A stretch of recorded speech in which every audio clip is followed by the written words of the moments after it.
Between the age of 25 and 26 years old. Guys, I was born on Valentine's Day, February 14, 1990. And she was between the age of 16 and 17 years old. I'll move to Canada for you. Are you gonna move? I can try. No, your boyfriend's gonna watch this. I don't give a f. Usually I'll get hot like real quick. Really? Okay. I'll have to take off my shirt. Alright, and she's wearing my glasses. She looks good in them. These are high-rise. High-rise? Yeah, they make me look hot.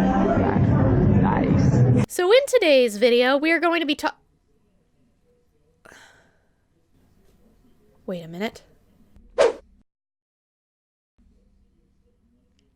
It's fall. It is officially autumn, which means it is the time of the year where all of us girls love to thrive with our pumpkin spice lattes and our spooky, scary skeletons, and of course, nevertheless, very horrifying stories and anything regarding Halloween. Which is exactly why it is completely appropriate to talk about this YouTuber. And I know what a lot of you guys are going to be saying, oh, she just called him Onision because it will get more views on this video. You're absolutely right, I did, because I feel like this topic is extremely important. And, to be fair, it isn't clickbait. No, this guy really is a Canadian Onision. And this person is J-Station. Now, I know I've made a video about him. In fact, a pretty in-depth video, almost a content cop-esque type of video, if you will. And I'm not going to be reiterating every single point I made in that video.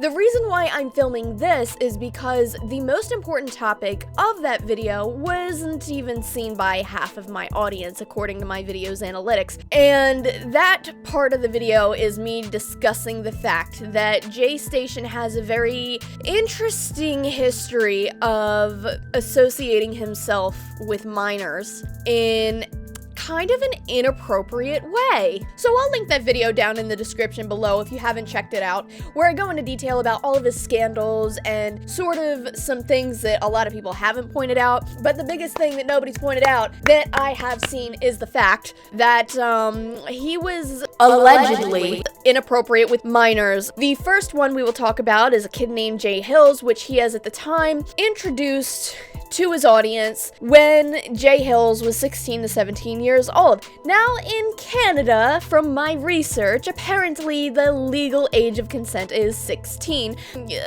For some reason, that didn't matter to J-Station when he commented that video, which we'll get to in a minute. Nevertheless, Jay Hills was in a video with J-Station where they did this X-ray challenge. By the way, it's needless to say that all of J-Station's videos are fake. He had a fake X-ray vision app video where you could take your iPad and see through people's clothes, and there was a very concerning part where they had taken the iPad and X-rayed J-Station in front of two of his friends, one being Jay Hills. It showed him, didn't show anything, everything was blurred out in the video, but it did indicate the fact that he has shown off that he was naked. Now, if I want to be generous and play devil's advocate, he could have been out of the frame when they filmed that part, and then edit it in post later on with the iPad. It's still creepy. They've also done videos with gay potions where Jay Hills has kissed him and other things, and now I don't think they've actually had a romantic relationship of any sorts, but that's not the point. The point is the fact that regardless of whether or not this was for a video or intentional, it was inappropriate. The next incident involves a girl named Kayla, who at the time was a minor. She lived in Texas, and he went up to visit her. Now, I don't know if he visited her directly or was going there on vacation and they happened to meet up. J-Station was in his mid to late 20s, and she was between the ages of 15 and 16 years old, which would be considered a minor in Texas at the time. 2017, J-Station decided to visit Texas in the United States, where he was hanging out with one of his friends. At this particular time, he was between the age of 25 and 26 years old. Guys, I was born on Valentine's Day, February 14, 1990. From my understanding, this tweet looks like it was actually from like 3 weeks ago. He has uploaded about 3 to 4 videos between his 2 channels, JStation and JStation, which are still public. There is no 100% indisputable evidence that they had any sort of romantic relationship at all. There was no videos or clips of them kissing or holding hands or anything like that that I could find. However, there are some red flags in these videos that leave me very concerned. One of them being the fact that they had exchanged some specific words with each other throughout all of these videos, which left me feeling questionable of his intentions. All right, she's wearing my glasses. She looks good in them. These are high-rise. High rise. Yeah, they make me look hot. Nice. I'll get hospitalist real quick. Really? Okay. I'll have to take off my shirt.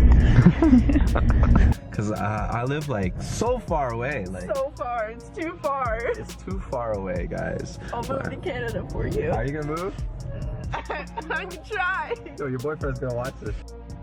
I don't give a f.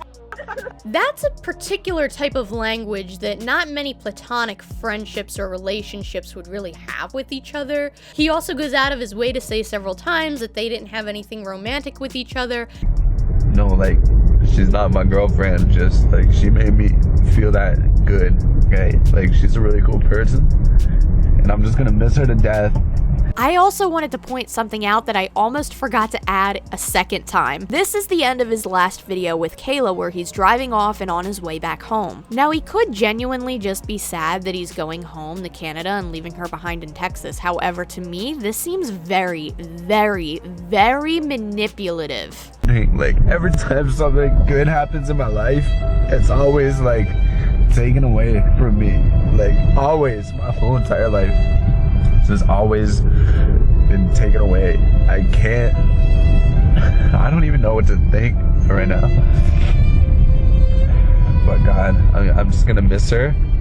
And guys, like, no, like, she's not my girlfriend. Just like she made me feel that good. Okay, like she's a really cool person, and I'm just gonna miss her to death. And I really feel like the world is just like against me or something. It's like I can't get happy. Like I don't know what's wrong with me. Like I can't get happy or something. And it's just so hard. I gotta go like so far away. And my hometown is just like I got nobody there. I have nobody there. That's not where it ends though. You see, between 2 videos, he was with her when she was wearing something very specific. It was a green shirt, a black bralette underneath, and black pants or shorts. We must revisit my first video for a second. So I'm just waking up right now eating Taco Cabana. Is it called Taco Cabana? Yeah. All right, now this one requires a huge attention to detail. I didn't even notice it until I was already editing the video. I'm totally buying this Metallica shirt right here. It's the Remember this shirt? And remember what Kayla's wearing at this point in the video. It's pretty late. I'm gonna wear it tomorrow. I don't know what I'm doing tomorrow. I'm supposed to do a 24-hour challenge. I might still do the videos. I'm gonna wear it tomorrow. Yo, these are lit socks. I told you. Notice that she's wearing a plain green t-shirt, black shorts, and a brown belt. So I'm just waking up right now. Eating Taco Cabana. Is it called Taco Cabana? Yeah.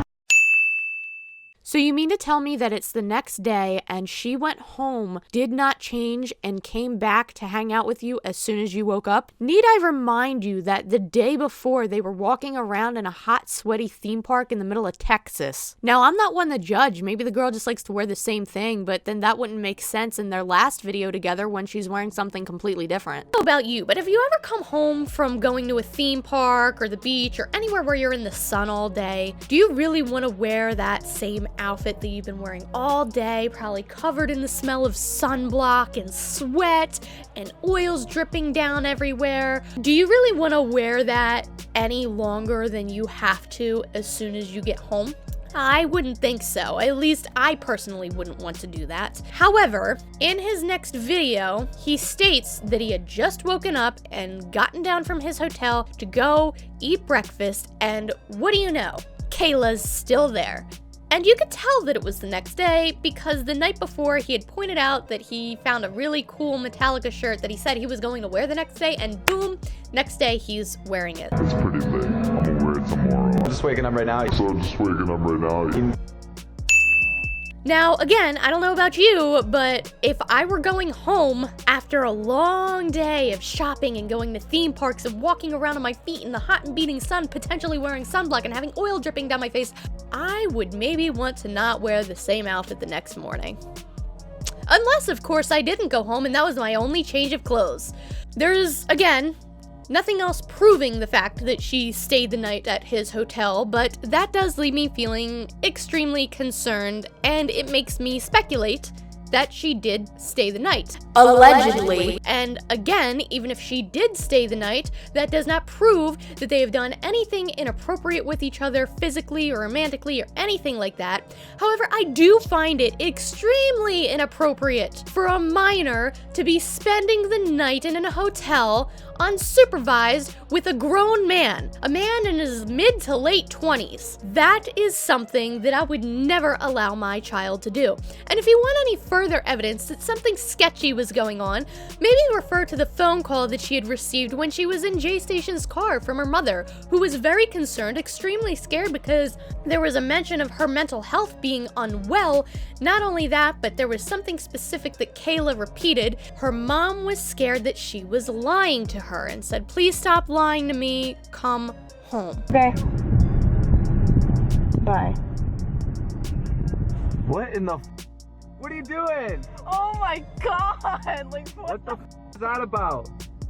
Because the counselor called my mom. The counselor. The counselor. Yo, what the Somebody said that this girl is suicidal, Yeah, like an I'm not anonymous. fucking suicidal. I'm fucking happy as shit. Like, look at this. I'm with him. Yeah, like what? And someone fucking told my counselor that I feel suicidal, and the counselor called my mom, and my mom wants me to go home so I can talk to my dad about it. Like, what the my dad's not gonna do anything. Her mom's tripping. She's like, "Are you safe? Are you safe?" She's like, "How do I know you're safe, Kayla, if you're lying to me?" I'm like, "I'm not fucking lying." There was another incident. Now, this person had been confirmed to date him. Her name is Aiko. While she was not a minor at the time and their relationship was technically legal, there was a huge age gap in between them. I would say about 7 years if I remember correctly, and in this particular relationship, she states that he was not only very abusive but also manipulative to her as well. He tried to blackmail her, he tried to get people to slander her. There was evidence that she had a broken phone from him and that he had put his hands on her physically. A lot of these clips I go into greater detail in my original video, but there's something else about my original video that I would really love to discuss with you guys. When this video had only 4,000 views, I'm J Station, a YouTuber with 4.8 million subscribers, seeked it out and left me a wonderful comment. It does not do him justice whatsoever. I challenge you to get 5 million with no controversy.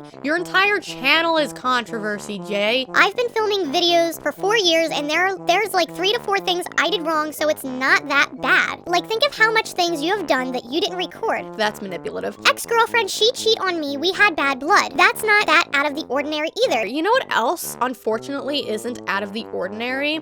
Domestic violence. That's not out of the ordinary. That doesn't make it right, though. And Jay Hills told me he's 18, but either way, most people who want to be doing videos for YouTube are young. There's ways you can check that. There are ways that you can check and see if you were actually 18. My friend Wesley is 22. So you have one person in your life that's above the legal age of consent. Wow.